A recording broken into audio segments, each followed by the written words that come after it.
Paano ba? Ang ating 8 signs na babalik pa siya kahit iniwan ka na niya. Maraming salamat sa patuloy na pagsuporta sa aming videos, sa patuloy na pagla-like, pag-share at pagko-comment.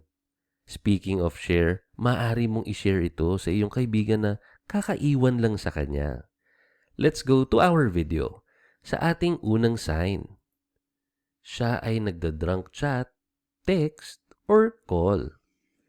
Sa mga bagay at panahon na ito, tinatawagan ka niya at kalagitnaan ng gabi na lasing siya.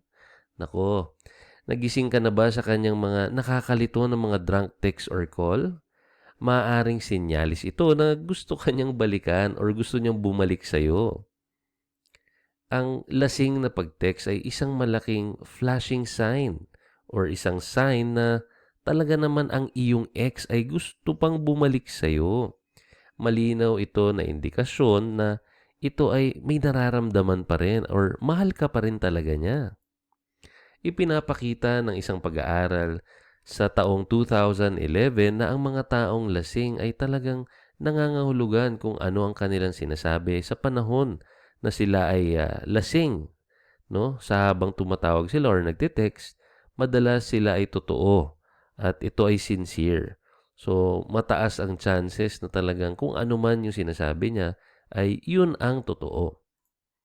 Naniniwala ang mga researcher or mananaliksik na ang alkohol ay nagiging pampadulas sa lipunan na sinasabi sa mga tao kung ano talaga ang ibig sabihin.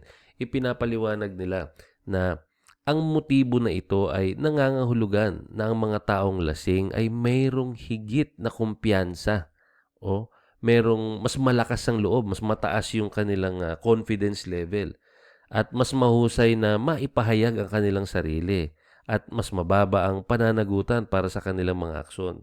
So, sa part na yon, kadalasan nangyayari talaga yan. Kaya, kung ikaw man ay nakakaranas or nakaka-receive ng drunk chat, text, or call mula sa iyong ex, nako, mataas talaga ang porsyento na talagang may nararamdaman pa siya sa'yo at sabi nga nila, nagpapapansin pa din. Sa iyong sign number 2, kung nasaan ka madalas nandun din siya. So, ito makikita mo yan na at mapapansin mo kasi ipinapakita ng agham or ng science na kapag dumadaan ka sa isang hindi magandang paghihiwalay, ang iyong talino ay tumutugon na parang nakakaranas ng pag-alis ng gamot. Iyon ay dahil kapag nagmamahal tayo, nalululong tayo sa mataas na pakiramdam na ibinibigay nito. Ika nga, merong certain high. Kumbaga, high ka sa pagmamahal, high sa love. High ka dun sa feeling na ikaw ay ikaw ay very loved, yung pinapahalagahan ka, yung pakiramdam na talagang minamahal ka at inaalagaan. Kaya dumadaan talaga sa mga pagkakataon na ang taong biglang dumaan sa biglaang hiwalayan or hindi magandang paghihiwalay, nagkakaroon sila ng feeling of parang withdrawal yung dating. Kasi para kang inalisan bigla ng medicine mo, ng gamot mo, na yun ay iyong maintenance, ika nga. So, isang senyalis na gustong bumalik sa iyo ng isang tao kapag ang presensya niya ay hindi maalis sa iyong sistema. Kahit na literal na siya ay wala na sa iyo, inaasahan pa rin niya na ang pakiramdam na magkasama at hindi niya ito may proseso ng tama. So, nag-expect pa rin talaga yung pakiramdam mo na siya ay kahit papano babalik pa rin. So, hindi nawawala sa iyong pag-iisip, sa iyong sistema na kahit wala na siya talaga, no, hindi na kayo masyado nag-uusap, inaasahan pa rin na meron pang chance at darating pa sa panahon na isang minuto ay parang nahuhuli ka na niya. Marirealize niya kung gaano ka pa niya kamahal. Ayon sa lisensyadong clinical na psychologist or psikologo na si Suzanne Lachman, so according kay Suzanne Lachman, kapag nangyari ang paghiwalay, maaari kang dumaan sa panahon ng kaluwagan. Kahit na ang pagiging mahinahon, at pagkatapos ay isang araw pakiramdam mo na lang na para kang tinamaan ng isang toneladang brick, no? Mabigat yung pakiramdam mo. maaaring naguguluhan siya. Ngunit ang pagkalito na ito ay dahil gusto ka pa rin niyang makasama. So, madalas yan ang ilan sa mga signs. Yan ang ating sign number 2. So, kung saan nasaan ka, nandun din siya. Sa ating sign number 3, may connection pa rin siya sa pamilya at kaibigan mo. So, gumugugol pa rin siya ng oras sa iyong pamilya at mga kaibigan. Hindi nawawala ang connection niya para sa mga pamilya at mga kaibigan mo. So, mapapansin mo to. Madalas ito ay meron pa ring mga chances na ang kaibigan mo ay nagkaroon ng isang party, event, or birthday. Magugulat ka na lang na, uy, andun pala yung ex mo. Or meron naman, family gathering. Hindi mo naman siya inimbita, tulad ng noon ay dating syempre ikaw ang lagi niya nakakasama. Pero dahil close nga siya or meron pa siyang koneksyon na natitira sa iyong pamilya, maaaring magpadala pa siya ng regalo, maaaring maimbitahan siya at siya ay bibisita pa din at makikita mo siya dun sa inyong event or sa inyong party. So, yan yung ilan sa mga bagay. Lalo na kapag kinakausap pa niya yung iyong mga magulang. Talaga namang, yan ang ilan sa mga pinakamataas ang sign or pinakamataas ang percentage na talagang siya ay gustong-gusto ka pa din. No? So, lalabas siya upang tulungan ang isa sa mga iyong kaibigan. Yung nag-i-effort pa talaga siya dahil alam niya na friend mo si ganito, kaibigan mo si ganyan. So, marahil ay dumadalo pa rin siya. Tulad nung nabanggit natin kanina sa mga gathering, sa mga pagsasama-sama ng pamilya. So, maaring parang wala ito sa'yo. Pwedeng sabihin mo na, okay lang yun kasi hiwalay naman na kami. O maaari mo itong bigyan ng katwiran bilang magiliw na ugali. Ngunit kahit paano mo ito ilagay, kung paano mo ito tignan, no, ginagawa niya ang mga bagay na ito dahil nais niyang ipakita pa rin sa iyo na mahalaga ka pa rin sa kanya. Ganun talaga, no? Kapag meron pang nararamdaman, minsan kahit wala nang nire-reciprocate or ibinabalik sa iyo, effort ka pa din, nagbibigay ka pa rin ng iyong gesture. Nagpapakita ka pa rin ng iyong presensya. So, darating din sa point na hindi niya na lang nais bitawan ang salitang gusto niyang bumalik sa iyo, pero ito yung ginagawa niyang paraan para mahalata mo na gusto niya pa rin talaga. Kasi minsan, nahihiya na lang din eh. Kasi 'di ba nga hindi maganda ang inyong paghihiwalay or dumating kayo sa point na nung kayo ay nag-separate, meron kayong mga nabitawang hindi magagandang salita sa bawat isa. May nagkasakitan kayo sa emosyon. Sa mga panahon na gano'n, kailangan ah, hindi kumbaga hindi siya gano'n kasimpleng balikan. Hindi siya gano'n kadaling sabihin na puwede bang tayo na ulit? Puwede bang magkaayos na tayo? Kaya ang ginagawa nila ay pinaparamdam nila na andito pa rin ako. Ang mga gestures ng pagbati sa inyong pamilya, kaibigan, sa pagpunta at pagtulong, yan yung ilan sa mga style nila, ika nga, na sila ay nagpaparamdam sa iyo na andito pa rin ako, baka pwede tayong mag-usap at magkabalikan. Ayan. Sa ating sign number 4, gusto ka pa rin talaga niya. Ito ang pinaka makabuluhang sign na nais ng isang tao na gusto niyang bumalik. Gusto niyang bumalik ka. Gusto niyang bumalik sa buhay mo. Gusto niyang bumalik ka sa buhay niya.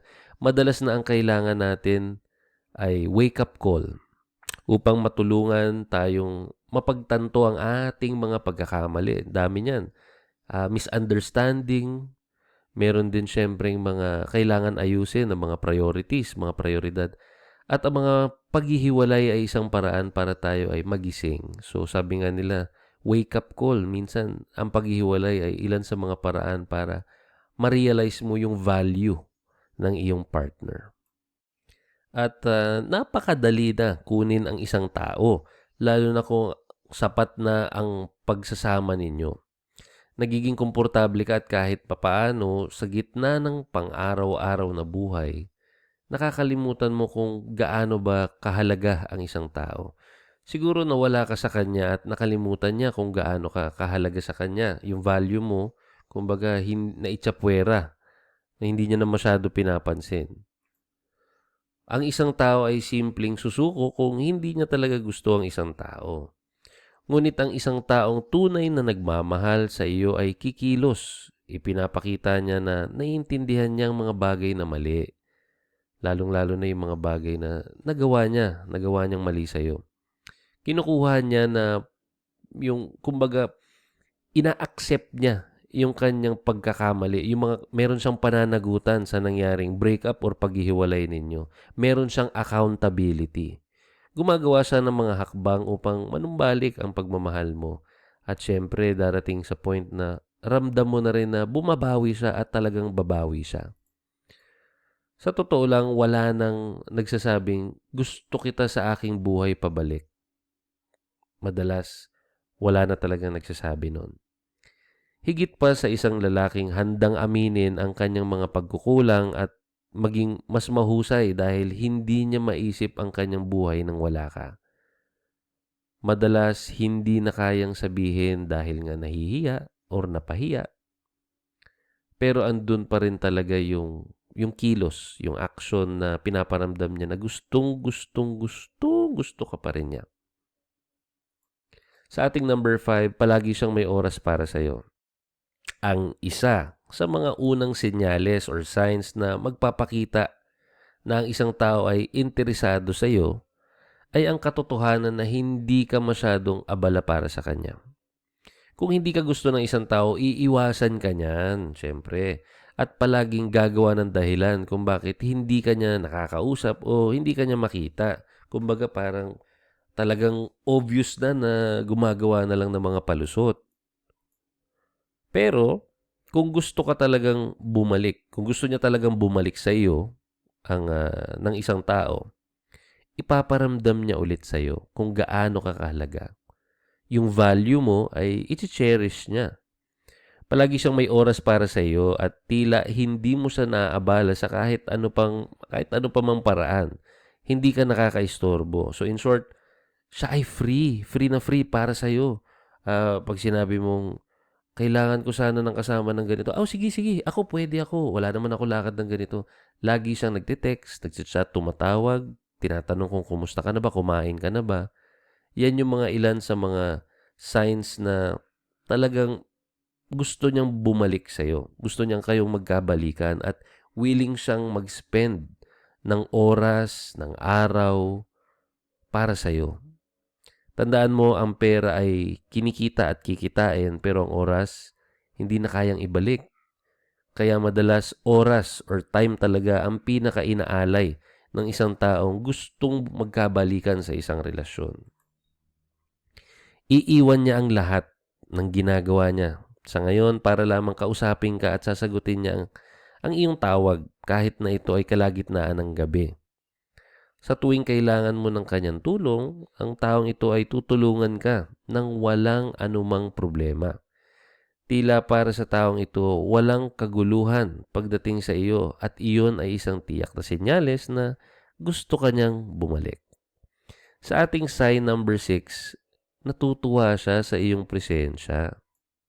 Isa pang senyales or another sign na ang isang tao ay nasa iyo ay ang katotohanan na nasisiyahan siya sa presensya.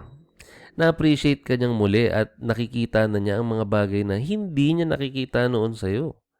So ito sa panahon na ito, ibang point of view na. Kumbaga nag-iba na ang pananaw niya sa'yo dahil aramdam niya na talagang parang mas grabe yung pagmamahal na nararamdaman niya or mas grabe yung attraction na nararamdaman niya dahil nga nawala ka sa kanya. Madalas kinakancel niya na yung mga lakad niya para lamang maging malapit muli sa'yo. Inaaya ka niya mag-hangout or gumawa ng iba't ibang mga dahilan upang makasama ka lang. Yung tipong kakatapos niya lang kumain, mag-aaya pa siya ng merienda or dessert naman tayo para lang magkaroon pa ng mas mahabang oras na kayo ay magkasama at magkakwentuhan. Hindi siya tumatanggi sa tuwing inaaya mo siya. Laging oo ang sagot niya sa'yo.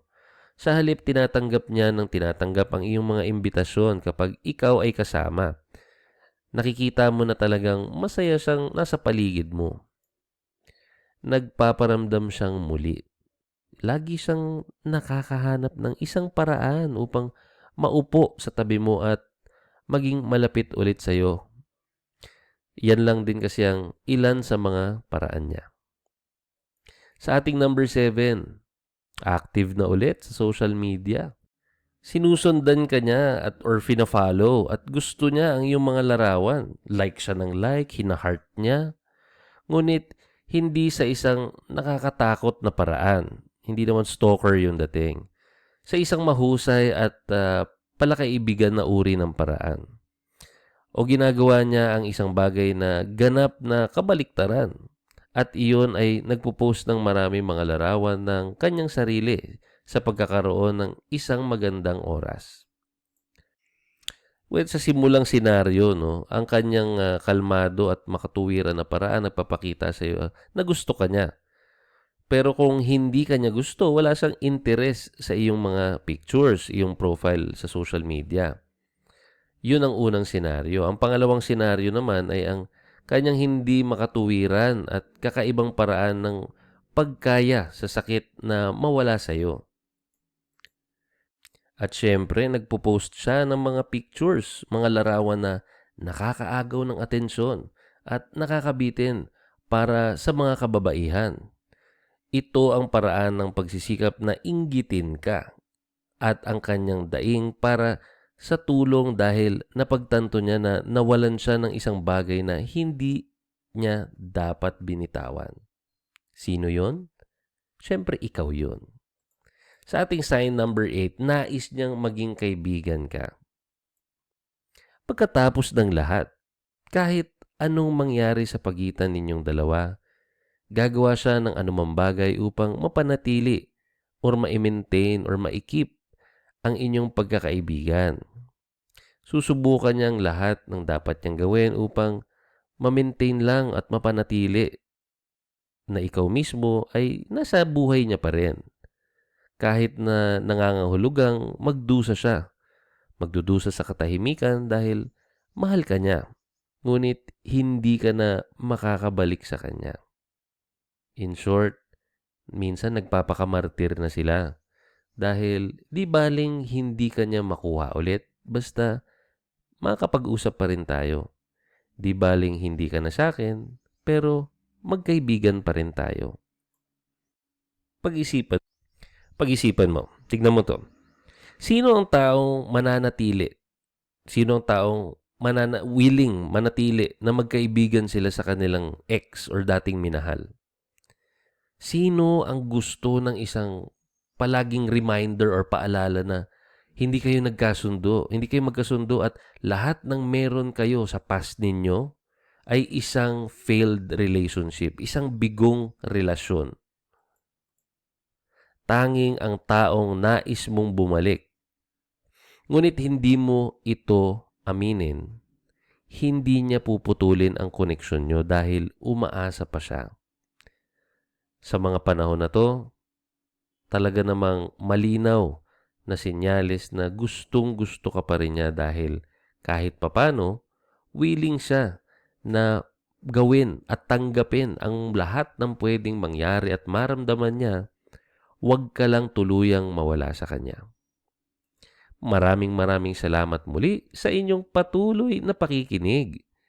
Yung iba dito siguro nakaka-relate kaya huwag po kayong mahihiyang mag-comment ng inyong mga experience or kung meron ka mang kasalukuyang pinagdadaanan, maaari kang mag-comment kung alin ang pinaka tip or sign na nakarelate ka. Once again, please like and share our videos. Maaring makatulong ito sa ating mga kakilala, kaibigan, at syempre, kita-kits tayo sa ating susunod na mga videos.